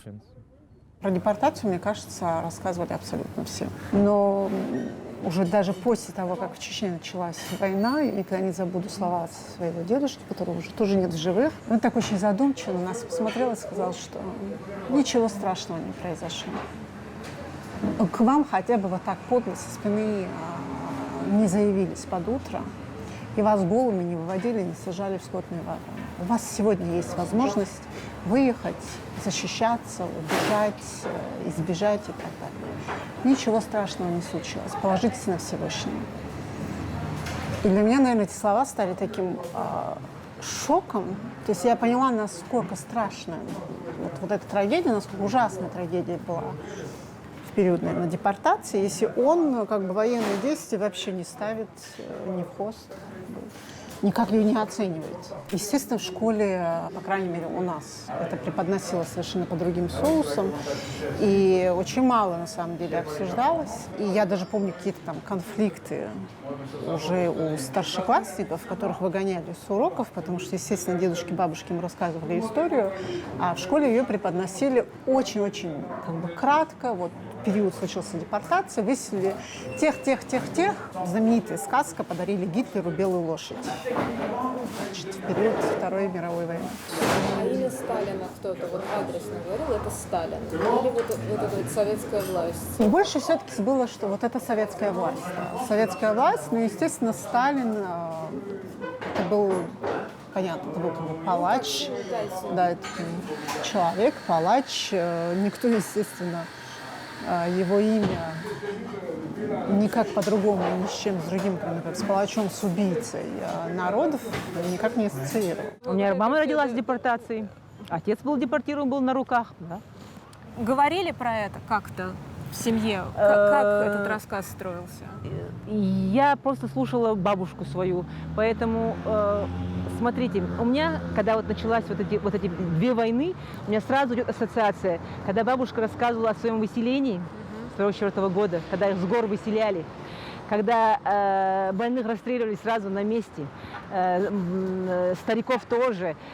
И у меня потом складывалась ассоциация, когда начались эти две войны, такое ощущение, что как бы через 50-60 лет все заново повторяется. Единственное различие, что тогда бабушки, дедушки не владели русским языком, они не могли наладить контакт. А сейчас вроде бы свободно владеем русским языком, но опять же мы не смогли наладить контакт с другой стороной, с другими людьми, чтобы не происходили такие события. То есть, получается, мы заранее было предопределено это. То есть нас никто бы и не спрашивал. Вот и все. Вы задавали вопрос, а кто это с вами сделал, почему? Кто зло? Они отвечали тогда Сталина. советская власть. Советская власть. Советская власть. Я тебе так скажу. Евреи на первом месте, на втором месте армяне. Это самые две многострадальные нации. Чего только с ними делали, еще с средневеков, помнишь? Это правда, да. Самые умные физики, кто были, ученые? Евреи. Ну, это это не ко мне точно. Нет, да. нет, они, нет, да, нет, это они, не к тебе, это ко всему да. народу. Да, я обниму еврейку. Депортация. Вам было 3 года. 3,5 года было. Что-то помните, как Да, вы уезжали? да. Какие-то воспоминания? Я помню прям снег, это был 24 февраля было, 23 февраля, День Советской Армии. И когда мы выходили на вокзал, там что-то лежали люди, вот так, 5. Потом сказали, что опять они были, как вот шпалы складывают, шпалы штабелями. Оказывается, это были тех, кого выселяли, все эти нации, 7-8, и немцы, и ингуши, и чеченцы, и калмыки, косари были, умирали, спокойно вырастили и ложили на перрон. А потом, когда уже уезжали, говорит, их скапливались, их говорит, на машину увозили, длинную яму воровали, закидывали, засыпали землей. Ну, то, что было. А я вот эти видел сам, и лица у молодых, впавшие глаза, и у стариков тоже. И потом, когда уже мы в Казахстан приехали, через 3-4 года, мне уже было 6, 7 или 8 лет примерно, я у отца спросил, говорю, отец, говорю, а это что лежали люди? И он так на меня удивленно глянул, ты, говорит, помнишь? Я помню, отец так наклонился, и он слезы вытер. Умар, это, говорит, были умершие, говорит, кого выселяли, говорит. А потом уже подрос. В 1957 году мы вернулись назад, домой, восстановили республику. Если вы родителей тогда спрашиваете, кто нас выселил, что они вам говорят? Кто это сделал? Советская власть. Все время правитель допускает одну страшную ошибку. Они не ценят человеческую жизнь нисколько. Никто не служит службы по убитым в ГУЛАГе. На официальном уровне не рассказывают это детям в школе. Про расстрелы массовые поэтов, писателей, про пытки. Никто не признает это преступлением официально. И поэтому ошибки прошлого, они и в настоящем. Это как одна и та же программа, которая вот она вращается, и все. И вырваться оттуда очень сложно. В любом случае, ответственный за все это глава государства. Тогда главой считался, когда нас выселяли, считался Сталин. Официально уже, по-моему, последние годы нет траура. Насколько я помню, начиная с 18-го или 17-18 года, даже еще года 2 раньше. Этот день отмечается как праздничный день. Чеченцы рассказывают о месте Хайбах, расположенном в горах. Вывести оттуда всех в один день было невозможно, а приказ состоял именно в том, чтобы очистка была произведена за день. Тех, кто мог идти, отправили пешком. Тех, кто не мог, женщин, детей, стариков, загнали в сарай и сожгли. Там же была правительственная комиссия, и все были доклады по поводу вот этого Холокоста, вот этого чудовищного акта сжигания целого населенного пункта. Об этом все было задокументировано, и кто-то пытается все это стереть, и это бесполезно, но люди есть, они все из поколения передавали, так что бесполезно все это пытаться. Если мы не знаем свою историю, то мы эти ошибки повторим. Про депортацию вы задавали вопрос или, не знаю, может быть, вам говорили, а вот это кто с нами сделал? Это вот чья вина? Вы знаете, я до сих пор задаюсь этими вопросами, я не могу на них найти ответа. У кого бы я спросила? У своего дедушки, например. Он, например, 17 лет ушел на фронт, да, мой дедушка? 17 лет ушел на фронт, он служил в Белоруссии, он дошел до самого Берлина. Я не знаю, за что. За что вот этот вопрос, он очень такой абстрактный, большой вопрос, вопрос на несколько поколений. И мой старший брат, покойный, он родился там. Это мама меня довезла, я на 3-й день, в 58-м родилась уже. Мама, говорит, боялась, что я там в поезде рожу. Вот. И потом уже в университете мы тоже неофициально, но между собой обсуждали эту тему. Папа родился в республике Коми, в тюрьме. У меня бабушку арестовали. Ее арестовали просто вот за положение, за то, кем она была, из какой семьи она была, как и многих других арестовывали в это время. Затем папе было 8 лет, по-моему, и случилась высылка. Их депортировали в вагонах для скота. Рассказывал он что-то вам, детям? Он мне рассказывал, я помню одну историю, что у него было ружье деревянное, когда он был маленький. И пришли, когда их депортировать, один солдат его стукнул и забрал у него это ружье. Даже то, что вот он был ребенком. Мне папа это рассказывал, говорит, я был ребенком, но меня настолько это разозлило и обидело. Вот это одно из таких воспоминаний, которые вот он мне рассказывал.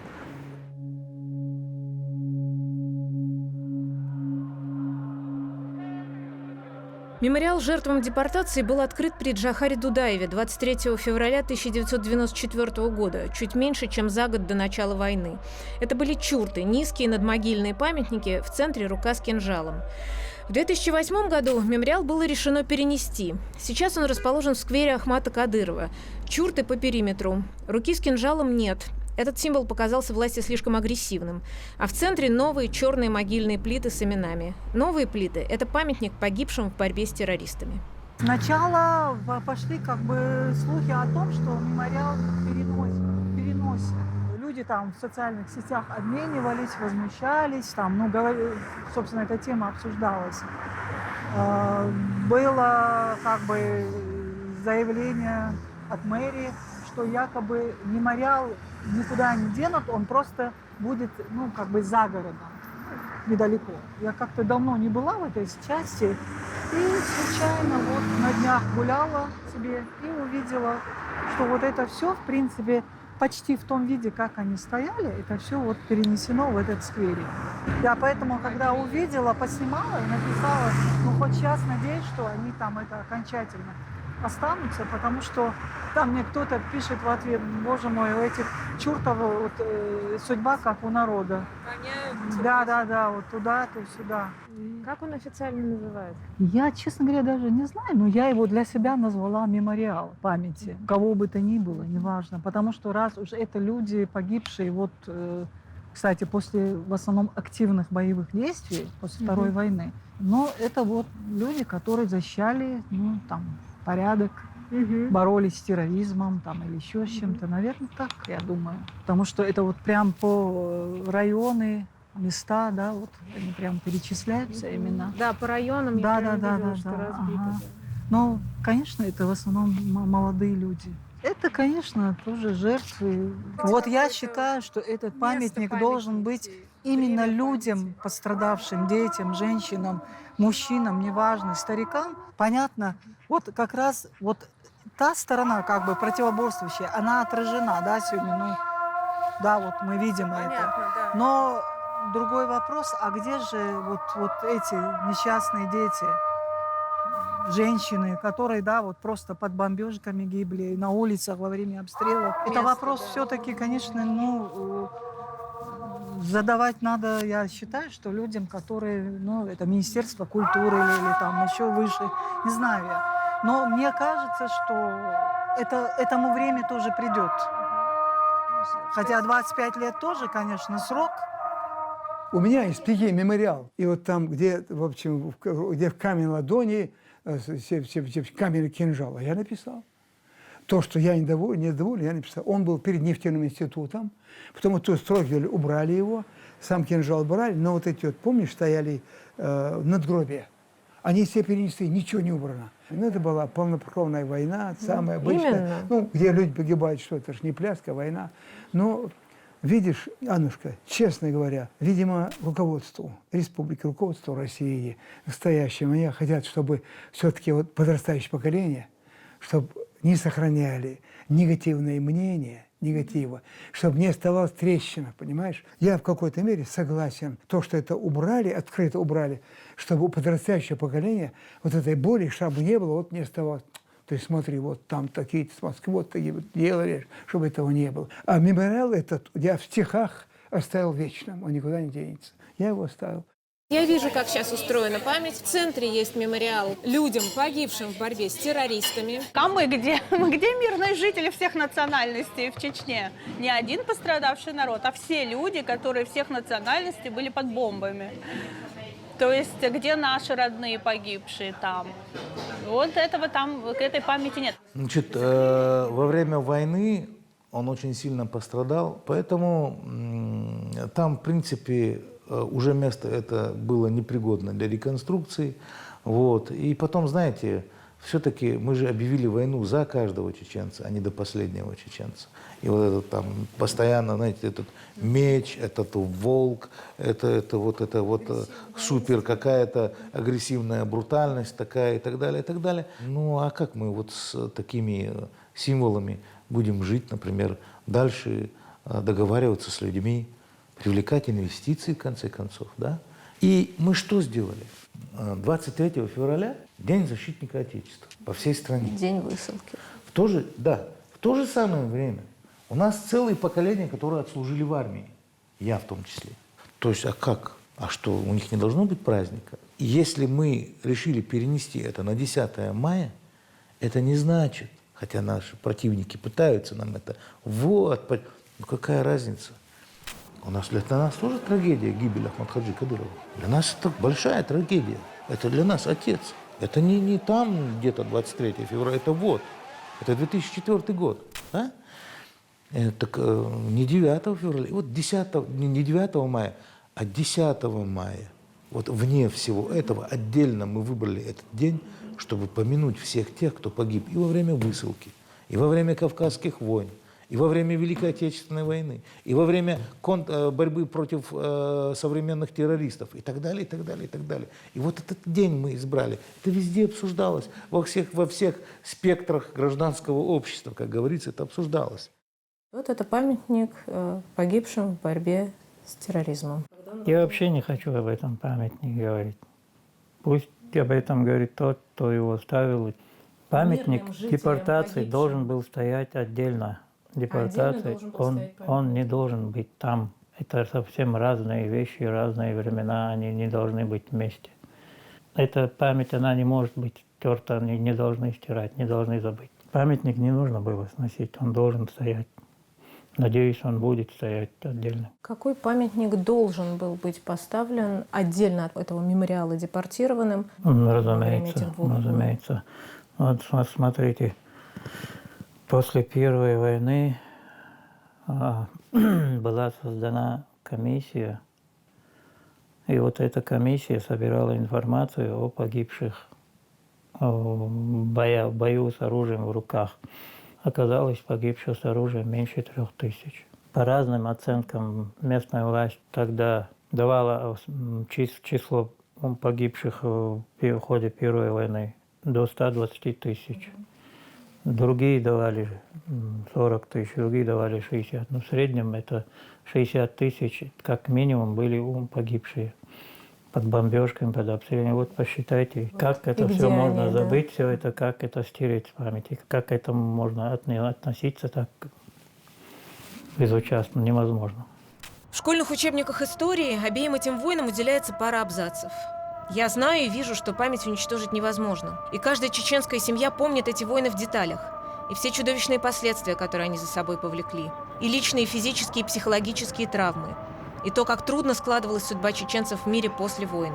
Но мне кажется, что без психологической реабилитации, без громкого внятного разговора, хотя бы просто на школьных уроках истории, без точной информации о погибших и пропавших без вести, каждый человек остается с этой травмой один на один. Трагедия остается делом частным, семейным. И не превращаясь в пережитую историю, остается вопросом опасным для обсуждения. На эти вопросы отвечает время, говорит мне одна из моих героинь, потому что не может найти ответов. Я боюсь, что не только время. Это вопрос ответственности государства. Мне остается только надеяться, что эта ситуация изменится, и людям будет проще. И вспоминать, и жить дальше. Больше 20 лет прошло, а Россия может отмечать, я не знаю, события, вспоминать.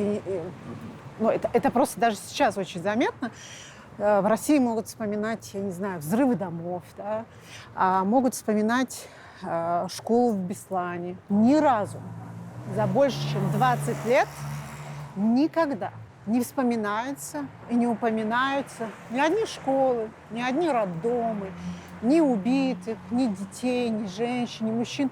То есть трагедии ее вообще не было. Не было ни этой войны, ни первой, ни второй, вообще ничего не было. Племянники здесь все родились. Вы как-то с ними об этом разговор, об этих событиях? Я пытался, я иногда рассказываю. Я смотрю, да, они слушают. Они не понимают, им сложно понять. К примеру, как вот когда было опять блокировали город, и мы ели, до сих пор не могу, вот эти бульонные кубики. У нас были только они, сухари и топленое масло. И вот я им объясняю это. А почему вы не могли выйти и купить? И вот с этой точки зрения такое ощущение, что хочется там младшим рассказывать, А с другой стороны, ты начинаешь рассказывать и понимаешь, что этот рассказ ничего не сработает. Это да, как у Ремарка. Да. Потерянное поколение. Потерянное поколение, да. Мы и не туда, и не сюда. Как тебе кажется, в чем важность этого текста для людей, которые прошли через это, и для людей типа меня из совершенно другого мира, отличного от твоего? Я хочу ответить, чтобы не прозвучать как придурок. Да все равно так и будет. Да, все верно. Ну, смотри, история повторяется. Этот опыт и рассказ о тех зверствах, через которые прошел человек, может быть, это способ избежать зверств в будущем. Это цель. Этого не должно повториться. Есть один русский доктор в плену у чеченцев, Саша. И вот есть такой момент. Я увидел, что Саша бледен. Я спросил, в чем дело, что тебя расстроило. Саша взял меня за руку, и мы прошли в кухню. Он достал из кармана пачку сигарет, руки у него дрожали. Брат полевого командира был убит в концентрационном лагере, сказал он. Теперь его семья требует мести. Это была катастрофа. Кровавая вендетта пришла в Чечню. И позже мой отец говорит, как я могу тебе помочь? И сам был удивлен злобе в моем голосе. Если я помогу тебе сбежать, они придут за мной. Ты не понимаешь, они меня убьют. Вот это для меня очень интересно. У него к этому моменту 2 детей, жена. И он хочет помочь этому русскому доктору. Но он знает, что за это он может быть убит. И вот у него борьба внутри. Добро, зло. Он хочет совершить хороший поступок, он хочет помочь этому человеку, но он знает, что это может стоить ему жизни. А потом я думаю, а если бы он ему не помог? Но он помог этому доктору? Да. Вам как кажется, вообще нужно говорить? Нужно про это вспоминать?